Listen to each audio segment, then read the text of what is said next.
And the way they sell it is, oh, you have tax benefits by investing in your 401k. But knowing what you and I know now about real estate and everything, it's not real tax benefits. And the other way they sell it is, oh, if you're making 100 grand today, here's what you need to invest so that when you're 65 years old, you're going to make 100 grand on the way out. 100 grand in 30 years is going to be nothing. It already isn't even that much. But what you're making today and you're putting away into your 401k just to be able to pull that same amount of money out in 30 years is actually like a tenth of what you'll probably need at that point. All right, guys, welcome to another episode of The Report, Saturday edition. And I got my favorite co-host today. I got my man, Kassidy Warren, fresh off the boat from Seattle. What's up, baby? How we feeling today? Feeling great, man. Another one. Let's do this. Oh, we are just getting warmed up, and we got another one today. We are going to talk about the biggest scam in America. Kassidy can relate to this. I can relate to this. This is how I got my start in real estate investing. This is how Kassidy got his start in real estate investing. The 401k, which was developed in the 1980s, I believe. I don't know the entire backstory, but it's been around since the 1980s. And I will say it is a flawed system. If you look at the numbers, I'm going to pull it up here in a sec. If you look at the numbers, it is not a system that is working. What are your thoughts? It's not a system that was meant to help people get rich. It wasn't meant to help people get wealthy. It was a system put in place by Wall Street to create stability and money for Wall Street, for the government, for the banking system, and to reinvest and essentially take our money and go use it how they want to use it, but not allow us to even touch it, tap into it. And there are benefits if you're in the middle class. There are things that help you with a 401k. It does create a retirement. It does create a cushion. But as we're going to talk about today, it's not really what you think. It's not really benefiting you the way that you think it is. It's not what you think. And I maxed mine out for the 11 years that I worked with the FAA.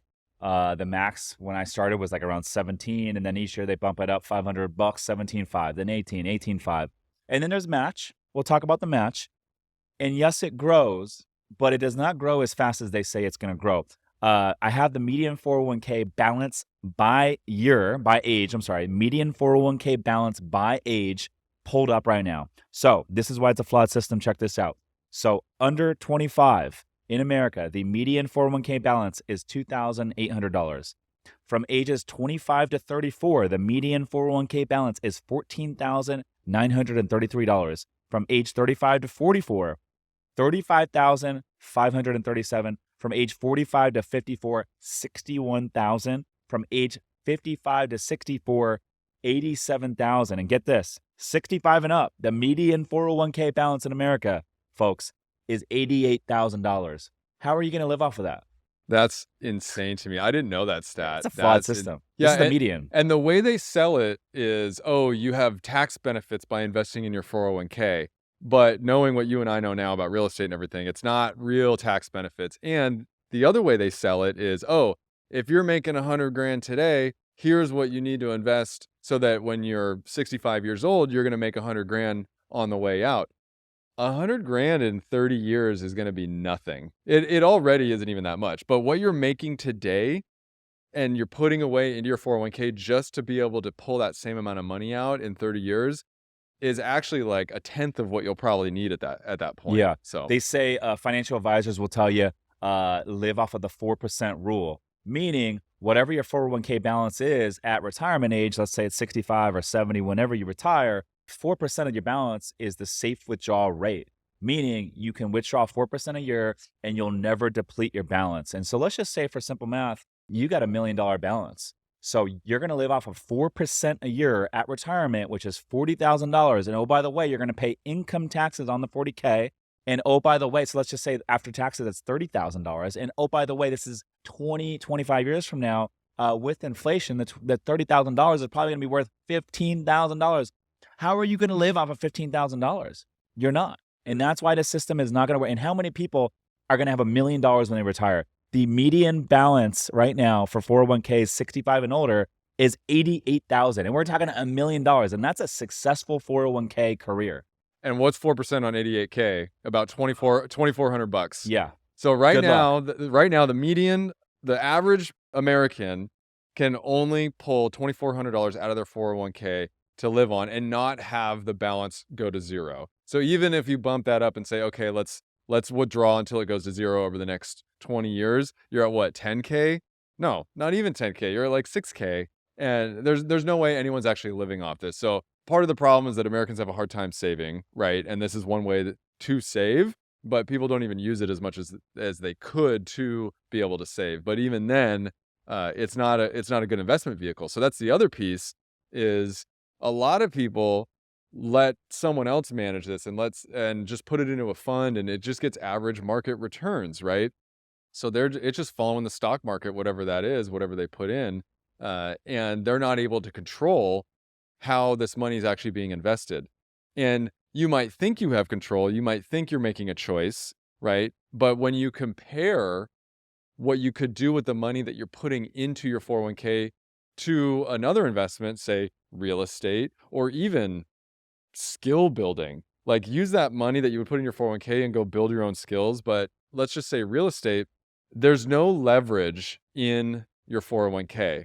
You're just getting average stock returns. If you took that money instead and invested it into real estate, you have leverage, meaning you can buy assets that cash flow using debt, and that will grow over time and that will pay you over time versus just sitting in a 401k account because you got quote unquote tax benefits from investing. When I cashed out my 401k in 2019 after an 11-year government career, I had about 300 and some change in there.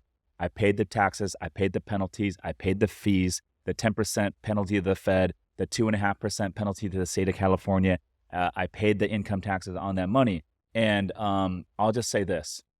I leveraged that into commercial real estate, value add commercial real estate, where I could force a lot of appreciation. I did some 1031 exchanges. I got forced into this realm. When I ran out of money, I learned how to raise money and multiply it. I started realizing leverage. And I'll just say this. I've gone from the $300,000 net worth, that's pretty much all I had in my name, in 5 years to an 8-figure net worth because I learned the game of business. I learned the game of real estate. I would have never had a shot to get to an 8-figure 401k at that level. I was probably on pace to maybe hit $1 million at retirement, but I would have never had a shot to hit 8 figures. And that's how the game really could work. And that's the opportunity cost. The funny thing is, most people are afraid of the tax on withdrawing from their 401k, but they don't do the math on what that money would be worth, even if you paid the fee. So what you just said, and I experienced this too, because I did the same thing. So I pulled out my 401k. I think I was at about 450k. That's great. Yeah. I didn't pull everything out all at once either. So that's the other thing. People are scared because they're like, oh, I got to pull everything out all at once. No, you don't. Absolutely, you don't. Go find a house, go find a real estate deal, and only pull out what you need, and you're only going to pay the tax on what you need at that time. And you're not going to pay income tax if you're investing in real estate properly through a cost segregation. But people are so afraid of this 10% penalty for withdrawal to go invest in real estate, but go do the math. And what you just said is exactly right. You took 300K and now have an 8-figure net worth. I took 400K and have a 7-figure net worth because we paid the 10% tax to get it out. That's such a scarcity mindset to say, I'm afraid to pay the 10%. If you want me to justify it for you, think about it this way. For those that are listening and considering withdrawing their 401k to go buy real estate, that 10% that you're paying just means that you're basically paying more as a down payment onto the property. But because you're using leverage, because you're getting debt on the property, that 10K over time is nothing. Or not 10K, 10% over time is nothing. Because you have leverage, because you get tax benefits, and because you get cash flow.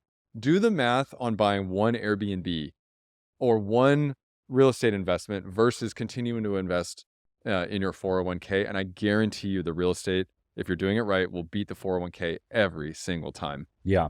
On average in real estate, you put about 20% down on a piece of property. We're talking residential. You get a 5x multiple on your investment. So that 401k return would have to do 5 times as good as your money parked into a real estate asset at 20% down just to break even. I'm going to give you guys another example. $142,000 of my 401k, I partnered with 2 partners. We bought a 32-unit building in Indianapolis. We bought it for 1.1. 2 years later, we sold it for 3.1. I 1031 my proceeds into a $2.4 million property, luxury property in Scottsdale. I got a hard money loan. I did a renovation. And now that property is worth $4.8 million. And that asset is going to do $750,000 gross revenue this year, already has $731,000 on the books. That thing will cash flow more than $200,000 this year. And oh, by the way, because of depreciation, I'm not going to pay any taxes on that cash flow. In my equity, we have a $3 million loan on a property that's worth 4.89. So think about the equity that's created. Think about the cash flow that's created. Think about the tax benefits that come with it, all from taking $142,000 of that 401k and putting it into that first deal. And so that is the velocity of money. That is the power of value add real estate, cash flow, tax benefits, all that sort of stuff, hitting multiple levers.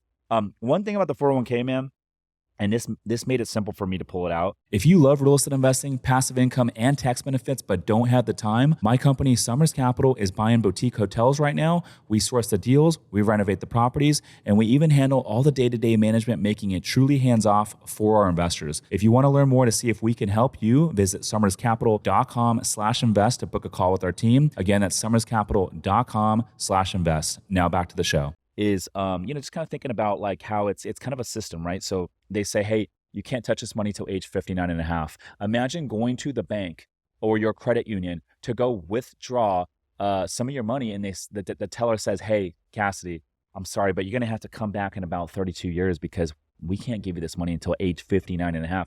I'm like, yo, whose money really is it? Is it yours? Yep. Or is it Wall Street? That's right. And you need to understand why that rule is in place. And it's because they are taking your money to make money. There's numbers on the account, though that money's not actually in the account. It is in Wall Street's hands. It's in the government's hands. And they are taking it and they're distributing it and they're multiplying it.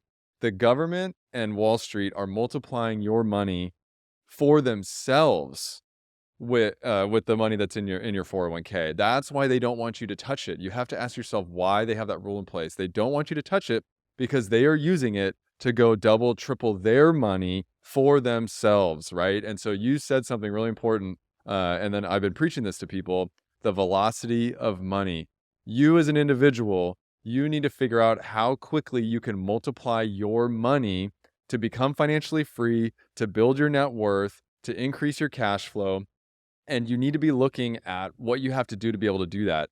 And the way you do that is you can cash out your 401k, pay the penalty, and then do exactly what you just said on your Scottsdale property. You said you're cash flowing 200k. So let's say I pulled out 100k out of my 401k.